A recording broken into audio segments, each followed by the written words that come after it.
God, explorer, traveler, come in. You're our family. Come on now, where have you been all our lives? Oh, you knucklehead. And it was like, yeah, this is like the best people. I would totally go to this place if they're gonna act like this. They're just so happy to see Kino. This little girl, which the moment you see the strawberry pin in her hair, it's like, her name's not Sakura, is it? Hi, my name's Sakura. Yeah, so you're like, you see these berry whatever pin in her hair. It's cherry. It's these cherries, like from Pac-Man. The Pac-Man. And cherry. you're like, oh, cherries, and I'm like, is her name going to be Sakura? Hi, my name's Sakura. Her name's Sakura. There it is. So, Sakura is Kino's guide through this wonderful place, and it's just a tour guide. It's just like, oh my god, look how wonderful this place is. Like I said, we're going to be speeding up, so I'm going to try and go through this quickly, because there's not really much to it other than... There's not much to this episode. No, this one, but it has an ending that makes... It's a great ending. So it's like they go, it's like, oh look, there's a wedding happening. And I was like, oh yeah, they throw out these little helicopters. This is kind of a tradition with them. Yeah, the little helicopter. The helicopters, man. Oh god, yeah. So Kino actually captured, like the tradition is if you capture you capture one that has a seed, you'll be the next one to get married. It's like, oh, how cute. And Kino's like, you want me to help you catch one? He's like, oh, would you? And they're like, okay. And Kino catches one. It has the seed in it. Gives the seed to the girl. And they're walking away. And the way it's drawn... Yeah, we could not figure out what these were at first. They looked like slightly green penises floating through the sky. So we totally juvenile, but yes. we were laughing at that. The way Sakura was holding hers, it's like she's walking around with a dildo in her hand, tightly gripping the base, but gently stroking the top of it. It's like, oh god, it's like, what were they thinking?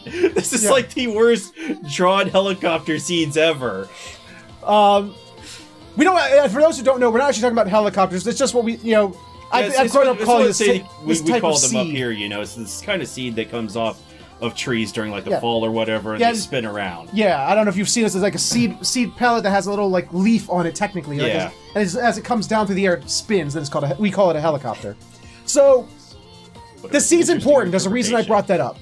So everyone's super happy, and then Kino's like, her third day comes up, and the guards show up as if to say, and I was like, I made the joke. Like, I made the joke, like, hey, you're still here, get the fuck out of town. And then they go, Kino, like, it's your like, Kino, what's going on? And Kino's like, you know what, I think I want to stay here a few more days. And they're like, no, everyone, you gotta get the fuck out. Like the parents of the little girl who's the owner of the inn that she's staying at, the little girl, the policemen are all like, oh shit. No, you can't stay here. These are the rules. You can only stay that long. Get out. And so, here, the mom makes Kino 2 lunch bags. She's like, here. Yeah, they're giving her all these go away presents. And the little Sakura gives her a little gift. Mm-hmm. And oh god, now the rest of this. Oh shit. Well, so Kino leaves. Yeah, Kino goes out. They specifically tell Kino, look, you need to sleep here. Because it's getting late, they try to make it sound like it's the best place or whatever. But I think it's tactical. I think they wanted Kino to see this. No, they did. They definitely wanted her to. Yeah, so she's sleeping on this ridge that they said to go to, and she wakes up like. First off, I love the fact she threw the covers off, gun in hand. Something's wrong. It's like somebody's getting fucked up here. And like Hermes is like, there's nothing going on, man. Out of nowhere, a volcano erupts, and this pyroclastic blast levels the city. Just levels it. It's gone. Everybody's dead. Rip. Yeah. And so Kino, apparently now it's daytime. Kino's still staring at it and, contemplating, is there even a reason I should go down there? Should I go back there and try to help anybody? And Hermes is so detached. Sometimes Hermes is way too detached. Like, no, they were incinerated instantly. There's nothing you could have done anyway. Kino, they dead. They dead, bitch. They very dead. They melt instantly. Yeah. So Kino's staring at it. She whips out he's like, okay, we'll have our breakfast and we'll move on. And the lady prepare for him. Open up, note in there. And this is like, to me, this is stupid as fuck. It's like, what? Yeah, so she, again, shortening it down, we knew we were going to die. We knew that this volcano was going to erupt, and we could have evacuated, but moved our city 1,000 yards away. Yeah, we could have We're moved not in the path. Yeah, we could have moved 3 miles that way, but we didn't. We love this land. Yeah, and we wouldn't know how to live without it. We couldn't live without it, you know? Yeah. So we chose to die. Yeah, and then like we wanted our daughter to go with you, but our daughter said she really wanted to inherit the inn from us, so we couldn't just let her live and go with you, so we're gonna let her stay with us. P.S. We only the adults knew about this. Oh yeah, P.S. Only adults knew, we didn't tell her. Kino opens the gift from the little girl. It's the seed, and Kino breaks down. Like she breaks down at this because she can barely read the note. It's like, I won't need this anymore. Yeah, that's I don't all the think note this is all says. you can have it. That's all the note says, and it's the seed from the wedding. The girl knew. The girl absolutely she obviously knew. It's like, and Kino starts crying, like, well, not like tear, like sobbing, crying, but she's emotionally broken down. She's like, well. But the worst thing she said is, she's like, the worst thing about this whole thing is, I actually feel elated that I didn't take the little girl with me. You know, I'm actually happy that she didn't come with us, and she's like, but I feel horrible about it. And it ends right there, and it was such a powerful episode. But it's preceded by one even more powerful. And it relates so hard to this episode. Because you see the reason why Kino felt this way about the little girl. Because her life and that experience mirrored that moment so hard. So the next episode is called The Country of Adults. I think this was the best episode of Kino by far. Oh my god, it is absolutely the best episode of Kino because we finally see where Kino comes from. Yeah, this is a backstory on Kino, what she was like as a child. Kino doesn't even remember her name. She's telling it in the third person. And she doesn't remember her own name. She said, just like Sakura, Sakura's name. She's like, I believe it was the name of a flower. Yeah, it was the name of a flower or something. But I can't even remember what it was. And apparently in this country, first a traveler comes to this country and sees this little girl. Says, hey, little girl, is there an inn that I can stay at? And the little girl's like, yeah, my mom and dad run one. And she's like, who are you? And like, oh, my name's Kino. It's this blonde-haired dude named Kino. Yeah. This is different Kino. Yeah. Then the little girl brings him home. He stays. He fixes up a motorrad her parents sell to him. That the little girl names Hermes. It's like, instantly, this is Kino's past. Yeah. They don't make it a surprise or anything. No, but it's like, this is coming. And then she starts telling the story about how people become adults. This is how she's taught it. When they turn 12 years old, they go through the surgery. The surgery. To take Not out, ominous at all. Yeah.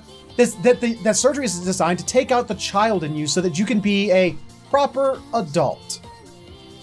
To which Kino tells the little girl, well, she's like, the little girl's like, well, if you didn't go through the surgery, how are you? So you're a kid like me. He's like, no, I'm not a kid. It's like, well, you're not an adult. He's like, not by the way you define it.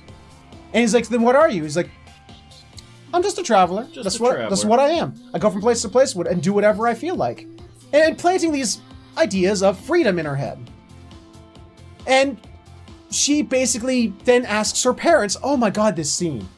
She asks her parents... So this is the day before the surgery. She asks her parents, is there a way to become an adult? It's a simple question a child would ask. And they even said the week before their surgery, they're allowed to ask whatever they want. Yeah. She asks, is there a way to become an adult without the surgery? Every adult flips the fuck out. Yeah, they're triggered immediately, and they all go full tilt, and... Yeah, it's like, you have to apologize to every adult. To apologize to every adult. The surgery to get to adulthood is sacred here. You have fucked up, child. I'm gonna disown you. Yeah, and then the other people who are there are like, you're horrible parents. You see what you're doing. You guys have fucked up as parents. You raised her wrong. And the dad drags little girl by the arm and goes to blonde-haired dude Kino. What did you teach my daughter? You son of a bitch! That's exactly how it went down too. Yeah. And Kino's like, I didn't do nothing. What the fuck are you talking about? I was like, and they're like, the mayor of the town's like, it's like, you can't, you should, by law, we can't, we can't kill you while you're in town. You're safe while you're in these walls. So just leave and you're safe while you're the walls. There's kind of this connotation of, yeah, we're going to jump you as soon as we get out, you get out of there. Yeah. But he turns to get on the motor rad that he fixed up, Hermes, and he turns around and he sees the dad standing there holding this big old knife. Yeah, he has this big giant butcher knife. What's the knife for? And they go, well, you see, little girl's defective. She's defective. We got to get rid of the defective product. And by law, every child is property of their parents, and it's up to the parents to do away with defective product. Kino steps in the way of the blade. Well, I want to talk about this scene. So this shot right here is really great because you have blonde-haired Kino standing on the one side. Yes. You have future Kino standing in the middle, and then you have all the adults standing on the other side. So she's kind of standing in between this, and this is kind of like she's at the crossroads of going each way. And they also have this imagery of this bird flying throughout the episode. Yes. The bird's supposed to represent freedom. So. Right. So he's basically gonna murder his own daughter. Or at least he alludes to it. Because, I mean, it's possible he really was going to, but I think this was a ruse to set up so that the traveler Kino... No, I think he was going to murder her. I think he was going to straight out butcher this girl. Yeah, but remember, like, Kino then jumps in front of it and takes the blade and dies. And they all go, oh, did you see? Did you see how the traveler sort of just jumped into my blade? The father's like, oh, he jumped in front of it, and then the blade stabbed him. What went on there? I'm not guilty of that at all. And the mayor or whatever, the president, he's like, looks legit to me. Yeah, you committed no crime, right, everybody? Yeah, no crime happened there. And it's like, I think they staged that they were going to murder his daughter so that they can murder his ass. It's and make it look legit, at least to them. But they basically, while this is happening, while they're all justifying it to each other and laughing about it, little girl... Yeah, this is a really fucked up scene. It is. Little girl starts hearing a voice that basically tells her how to ride a motor rad and get on it now, because it's right there. She escapes. And she gets out of there, and she's just flying out of there with this determination you've never seen on her face the entire episode. And it's just so powerful, this episode. She gets out there, she just... Basically, it's Kino's origin story about what happened to her as a child, how she became an adventurer, and it's so... Not only is it powerful by itself, the parallels to the episode before it, which actually intensifies the power of the previous episode. Yeah. It's... Oh my god, these two episodes were so good. And we can't say much more. I mean, we've been wishy-washy on Kino all season. Yeah, but these two episodes... some weak episodes in here, but I think God. This episode, strongest one we've seen by far. One of my favorite episodes in anime of all time, I'll be honest.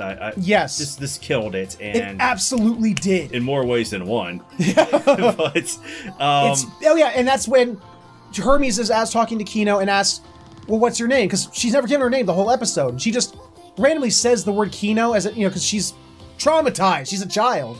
Mm-hmm. So Hermes just starts calling her Kino and goes, wait, why are you calling me Kino? It's like, I asked you what your name was, and that's what you said. Kino. And she just goes, yeah, that's my name, Kino. Yeah, I like that name. So she just kind of goes with it. Again, it ties into the previous episode where the little girl Sakura says, it's like, what's your name? It's like, my name's Kino. And she's like, well, that's a pretty name. And Kino responds with the weirdest sentence. She says, that's what I thought when I chose it. Yeah, so, yeah, I thought, your parents usually name you, so you don't have a choice in your birth name or whatever. I mean, you can legally change it, but it was just it was an odd choice of words that she used in that episode. So episodes 10 and 11 of Kino's journey, again, because Kino generally doesn't have an episode to episode arc. You can just watch 10 and 11 by themselves, and they are so fucking good. Watch them if you get the chance. But for now, we're going to move on to the next anime. Moving on. Yes. And next on our watch list was Ancient Magus's Bride, which was... This is the week of backstory. Yeah. So backstory and singing. Yeah. Even though we're done with Kino as a child wanted to be a singer. Yeah, just as a note. And at the end of the episode, 11 began to sing. It was a pretty song, too. But, so now we're in Ancient Magus's Bride. And... Okay. the Chisei is going off back to the Dragonlands. Remember Big Papa Dragon that, that the tree sprouted from him? She needs to go back there to make her wand from his branches. Wand or staff or whatever. Well, they say wand, but that's a really long wand if that's a wand. That's like a sword. Speaking of this wand, oh yeah, she's carving it, and there's several times where it's just like she's holding a really long penis in her hands. And there's another scene where she's going like this to it, and which is, let's be honest, kind of juvenile of us. Yes, but that's how you would sand down a length of wood like that. But it is juvenile of us. It looks like she's fill in the blank.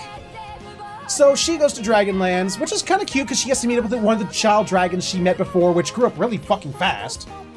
And she gets to learn a lot about Elias. We get to learn a lot about Elias through what was the dude's name? Lindell. Lindell, yes. I'm pretty sure that's what it is. You are correct. We met him before in episode 2, I believe it was. The Keeper of the Dragonlands. Yeah. He recounts how he met Elias. Where Elias, he just sort of, as far as his memory is concerned, came into being walking randomly through this winterscape, in this woods in the winter. Happens upon Lindell, and Lindell just sort of takes him in. He's like super tall and gangly, as if somebody who barely knew what a human form sort of looked like. He still has a skull face, but his proportions are all off. And Lindell brings Elias to his master. It's interesting because they meet Lindell's master, who's this chick, and it's like, did they even give her a name? I think they even did. It's just they do give her a name. I just can't remember it right now. And it's just sort of like, basically, she, again, greatly paraphrasing, shortening it down for time. Lindell becomes Elias's master. Yeah, he becomes Elias's master. Elias is learning all of his magic from him. There's some scenes in there about that. Yep. We're not separating either of these episodes. Oh yeah, both these episodes they're just a continuation, telling the same story. Yes. So Chisei is learning this stuff about Elias. Elias, how he when he got to Lindell's master's house, too tall to fit inside. He's like, can you change yourself to be smaller? He changes into this childlike form. Yeah, he just shrinks down. And even his skull face gets smaller too. It's like a juvenile elk face. So I want to talk about Elias this episode, these 2 episodes, because he has these. He doesn't have facial expressions, but they're the best. The fuck faces. Yeah, at least 6 times in just the first episode, he has this the fuck. He's like, what? Is he looking down or looking up at something with this sort of the hell? Looks on his skull face. So, Lindell is telling Chisei, it's not just about backstory of Elias, which is important, especially for us as an audience. It's important to Chisei because Chisei wants to know about Elias, but even Lindell points out, he's just sort of letting you live with him, and you've become complacent. And this is pretty fucked up, Chisei. Yeah, he's like, you shouldn't be complacent, and he's like, well, he doesn't want to talk about himself, and Lindell basically sort of is telling a story. He's telling the story about how our muscle mage did not start off as the heavyweight world champion. Yeah, and how the lanky guy and all the training and everything he had to go through. But also how he wasn't always reserved. He wasn't always quiet about himself. Before, he wanted to know more about himself. It shows in the past, he was more interested in himself. He was interested in magic. Yeah. He was interested in learning. Elias had no idea who he was because he came into existence. Yeah, but Lindell even points out that he even as when I'll call him a child because he looked like one. Yeah, but child Elias. Yeah, child Elias. He was always missing something. That empathy, that human emotion. And then one time they were traveling, and Lindell, in exchange for food and shelter, was going to heal this kid. But just so happened to come into a village with a child that could see spirits. The child has the sight. Saw Elias and freaked everyone out. And people are like, oh, he was trying to kidnap that kid. He was trying to take him. He's a demon. He's going to murder him. He's going to do all sorts of, demonic ritual. Yeah, blah, and blah, blah. start chasing down Lindell, and a rock just like clocks him right, boom. And Elias, for the first time, sort of betrays his more demon half, his more, fey half, and just unleashes thorns, like, just everywhere. Yeah, he's about to murder everybody. Yeah, he literally is about to start eating people until Lindell just teleports them out of there. He's like, boom, teleport. And so they get out of there, and it's about this time Lindell sort of starts explaining about human nature to Elias, about how humans are naturally frightful of things they don't understand. And Elias actually sort of admits to, because he can't remember his past, but he says, because after the incident that happened, he's like, I think I might have eaten humans before. And Lindell, he admits he purposefully deflected the conversation, but he said because he too felt a little afraid. He's like, I'm afraid, so he just kind of joked around. Yeah, don't eat me, because I'm sure I'm pretty tasty. So Lindell sort of blames himself for the way Elias is around Chisei. That he doesn't want Chisei to know the truth about him. And so it's this great character building moment of Elias told through the third person, which is actually really interesting. And we go back to, after learning all this about Elias, we go back to Chisei making her wand. It's pretty close to being done. It just needs to be finished off. And all of a sudden they decide, you know what? Dance party! Mm-hmm. So they boot up Dance Dance Revolution. And these elves come out and they're all dancing and they have a good little time, and Lindell starts singing this song. Because again, nice song. So this week was the week of songs, and the week of backstory. Some of these episodes, these people, the actors could not sing. You could obviously tell the auto tune because it had that electronic sort of sound to it. But did. I think this one was the guy just actually singing. It was, and it was really nice, really beautiful. And Chisei and Elias basically have this moment through water. Like, Chisei accidentally creates a water mirror spell to talk through Elias through water. And they have this connection where Chisei admits that Lindell told all this stuff about him. And Chisei basically says, like, look, I know you didn't want me to know this stuff, but I'm glad I know it. I want to know more about you. I want you to be able to open up with me.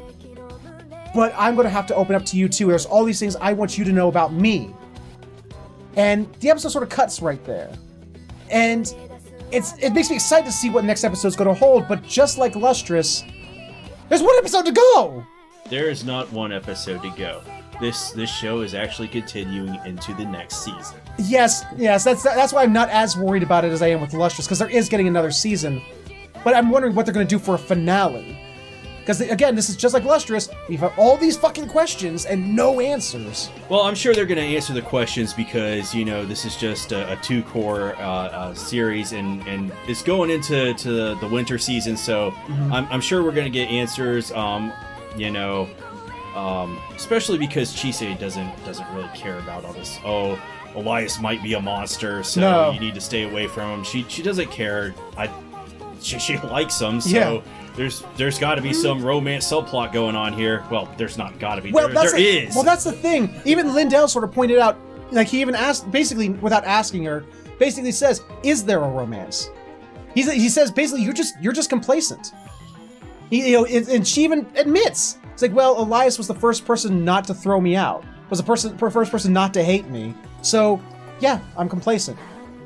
Is there a romance subplot? I want them to go into that because I love the fact that it's actually admitted there may not be a romance subplot. It may be a relationship of convenience, a relationship of complacency. He wants her because he wants to study her so he can get, because he wants to understand humanity and empathy because he doesn't have it. He's interested in her because she's a sleigh baggy. And she wants to be with him because she's complacent. She's she's she happy. Had that bad childhood. Like her mother was a real bitch and was like, "You should have never been born, Chisei." That, and Elias has promised to extend her life. It's almost a relationship of convenience, of complacency. So I want to see where they go with it. It seems more complex than just a romance subplot. So I'm liking it. We'll see what happens with the finale. But for now... And, first, on a final note, let's just have a moment of silence for Rick the Wolf that got one shot at the beginning. Yes. Moment of silence for Rick. There was one wolf. He got one-shotted. He will be remembered forever. Rest in peace, Rick. Moving on.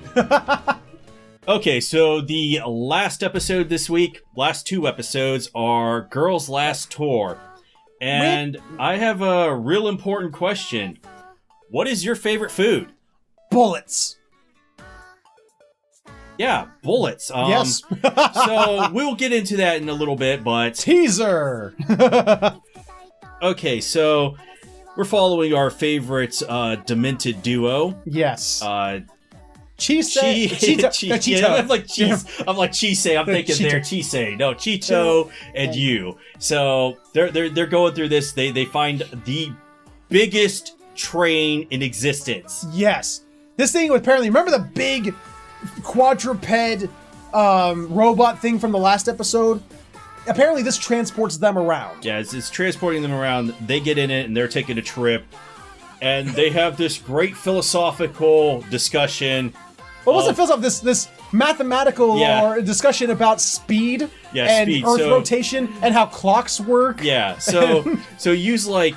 So, I just thought of this saying, we're moving on the train.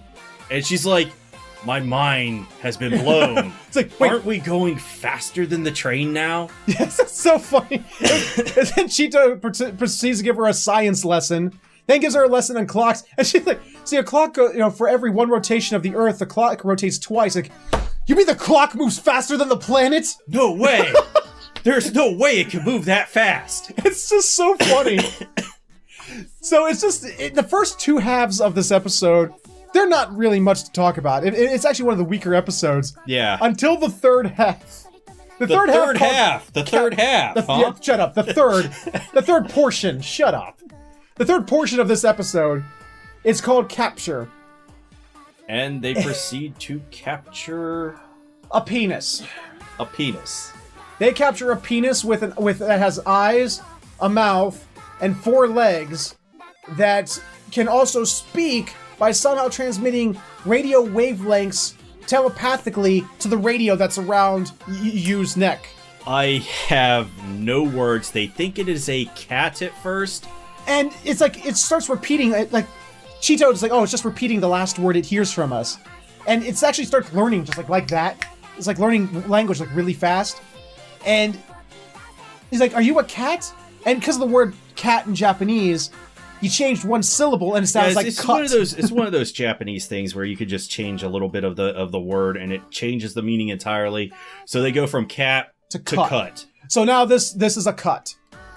I'm just gonna call it the penis, because that's what it fucking is. There may be a picture of it, like around here somewhere. So maybe up there. Yeah, no. If I put it like right here, just right here, we'll put it. They need to see my great beard. Who knows? There might be a picture of it just sliding onto the screen, subjective, that's in a suggestive manner right now. Who knows? But this thing is.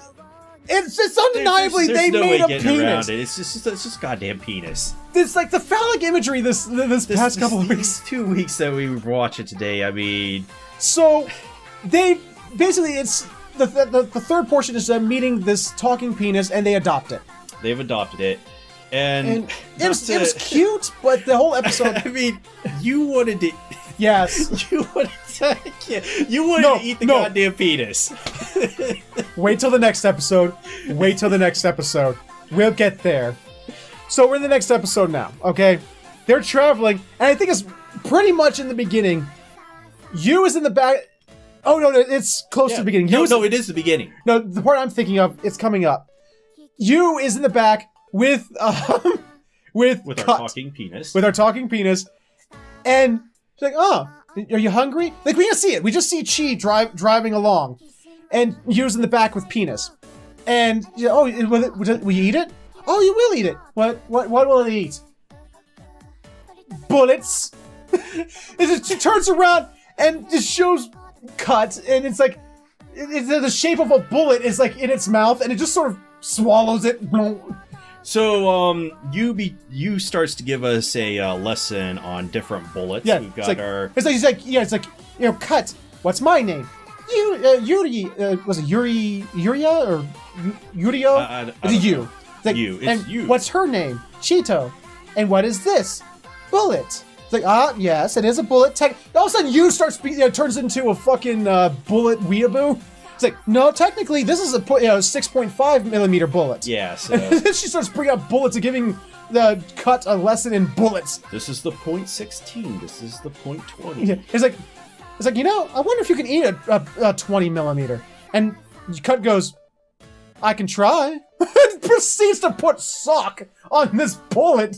This bullet, the 20 millimeter, is just about as big as the As Cut's head. And it's just, she's just like, and it's like trying to force us down.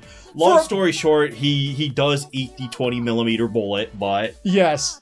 And it's interjected, like, while it's trying to suck down this bullet, she finds a book, can't read it because it's in English. Yeah, she can't read. This is another instance of her not being able to read because, well, this one actually has a reason because the book's in English. Yeah. And you being very happy because she found a tank shell. Yeah, she found a goddamn tank shell, so I can only assume in the next episode she's gonna try to feed it to the penis. After Cut actually chugs down this 20 millimeter, she goes, I wonder if Cut can eat this. Yeah. So we interject to the next episode, the next portion, because there's another 3-portion arc, and this is the part I wanted to get to. They're traveling.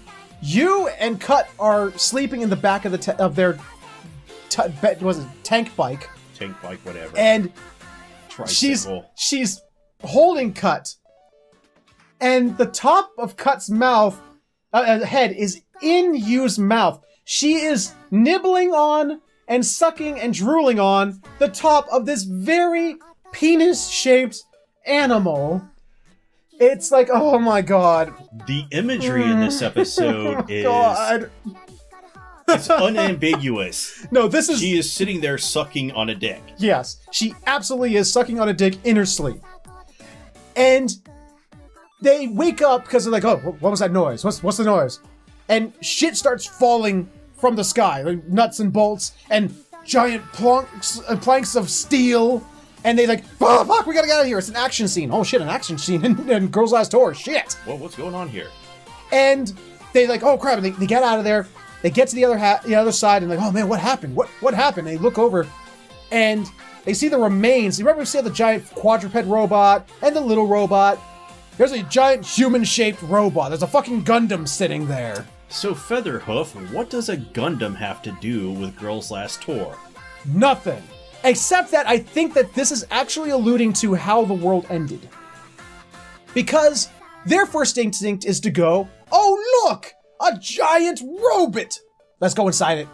Yeah, so they get inside the Gundam and start poking around. The penis activates it, and... Yeah, no, the penis, its little stub arms can morph into keys. I can't explain this. It turns on the robot, the giant Gundam, and you touches a lever and fires a missile at just something random in the distance, and it blows up. And she's like, she gets all excited about it. She's like, I need to press fun. I need to push more buttons. And she presses another button, and all of a sudden, like something out of Big O, the eye lights up and creates a giant laser beam. This giant fucking laser just shoots out and like sets the city ablaze in this giant explosion. Yeah. And they're both watching it, and this shows a difference between these two characters. Cheetos. She sees it for the first time, and I think she realizes this is how it ended. This is how it ended. And so she's traumatized. Meanwhile, we have you over here cackling. She's like, this is the best thing. Until punch. She punches her. It's not funny. And she's like, oh, damn you, robot, for burning. He's like, for bringing out our terrible nature. and it's like, it wasn't. She's like, it wasn't the robot. It was the human pilot. Damn you, human pilot! How could you do this? You were the pilot. Damn me! She's punching herself. She's like, you're not very hard on yourself. So, like the sprinkler systems go off, and they decide to sleep in the robot. And I think it's like I said, this portion was to sort of finally, in the second to last episode, give us a glimpse into what happened. May have happened. May have happened, yes, because there's no real evidence that that it happened. But I think there's some compelling, insinuation there, because the world's in fucking ruins. Yeah. So, the last episode, they come across a Russian submarine. Basically Russian submarine. Again, they can't get in, but Cut morphs its hands into a key to open the hatch. They're never going to explain this, are they? No, they don't have enough time. They're not going to explain this because we're pretty sure how this is going to end. Yeah. I have my theories. We'll get to that in the end. They go inside. They see a nuclear reactor, okay? It's like, oh, it's still running. Holy shit. They're like, it's been running all this time? And it cuts right there. Like, it just sort of cuts. And it's like, huh. It's like, next episode's gonna be a continuation, It's like, next time on Girls Last Tour Z. And my prediction is, the series is gonna end with you, because she's just like that, starting a nuclear meltdown and just cackling as the world burns around her. This may be an accurate prediction. Either that, or there's gonna be a goddamn giant robot fight in the next episode. Yes. So, well, not the strongest episodes like there was with like the last episode we did, where Girls Last Tour was our favorite. Yeah, it didn't make us think. No, but it did give us something of a clue of what happened to this world. We always sort of realized it was because of war. Yeah. But it's the only plausible reason for how that world went to shit anyway. Yeah. Any world goes to shit. Right. But it's like, why is there only these two girls left? Why is there no other human beings except for the guy? Well, there's been like random other human beings that have died horribly. Yeah. So it's like, why is there only this small contingent of people? What happened to wipe out everybody? Giant robot lasers. Yeah, so moral of the story, don't build giant robots and have giant robot fights in the middle of cities. Yeah. So, with that, guys, I think that was our last episode. That was our last episode. We don't have any more to add to that, so let's go ahead and end it here. So, guys, that's the end of week 11. Holy crap, this was such a good week. The last 10 weeks 10 and 11 were really good weeks. Despite some phallic imagery that persisted. Lots of phallic imagery. What are you talking about? Yes, that persisted through just about every series. The singing was actually really good, and nearly every time it showed up in the 3 series it showed up. And we got to see some background, some really important and wonderful background in Kino and Magus. Mm-hmm.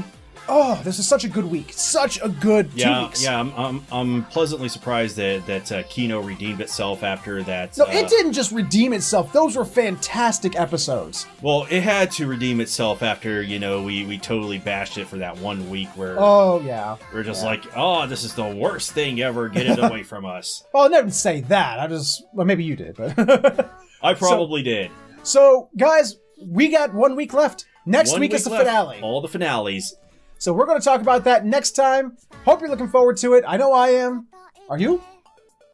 No, he's not looking forward. He doesn't care. I'm not looking forward to it because it's going to be the end, and then we're going to have to find other shows to watch. Which we will. Until then, guys, thank you all so much for watching. If you enjoyed it, let us know with a like, comment, subscribe, share it, or you can click on the annotations for other videos we've done. Thank you so much for watching, and we will see you all next time. Bye-bye.